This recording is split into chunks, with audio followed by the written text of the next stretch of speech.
یہ یاد رکھیں گے یہی لوگ تھے جن کو جنرل مشرف نے جب اپنا مارشل لا لگایا 99 میں تو ساری قوم کو بتایا کہ ان دونوں پارٹیز نے کتنی کرپشن کیا ہے. مجھے جنرل امجد نے جو پہلے نیب کے ہیڈ تھے ہمیں باقاعدہ بتایا گیا, اس نے ڈیٹیلز دی کہ ان دو پارٹیز نے کتنی کرپشن کی, ان کے پیسے کتنے باہر پڑے ہیں.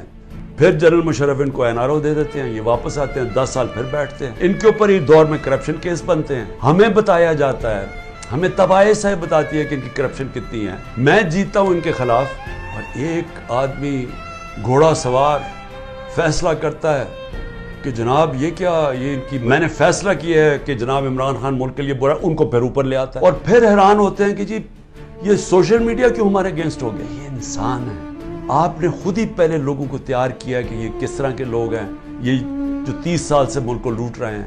آپ نے ہمیں بتایا کہ ان کی کتنی پراپرٹیز باہر پڑی ہیں, یہ جو ہیں یہ تو تھوڑی سی ہیں, باقی جو اور ہمیں پراپرٹیز بتائی گئی ہیں ان کی, اور ان کی کتنے انہوں نے بینامی پراپرٹیز لی ہوئی ہیں ملک سے باہر, کہ چوری کر کے ملک سے باہر پیسہ لے کے گئے ہیں. آج یہ محب وطن بن گئے ہیں اور عمران خان غدار بن گیا ہے جس نے اپنی ساری باہر کی کمائی پیسہ کما کے سب کچھ بیچ کے آج پاکستان میں اپنے نام پہ ہے.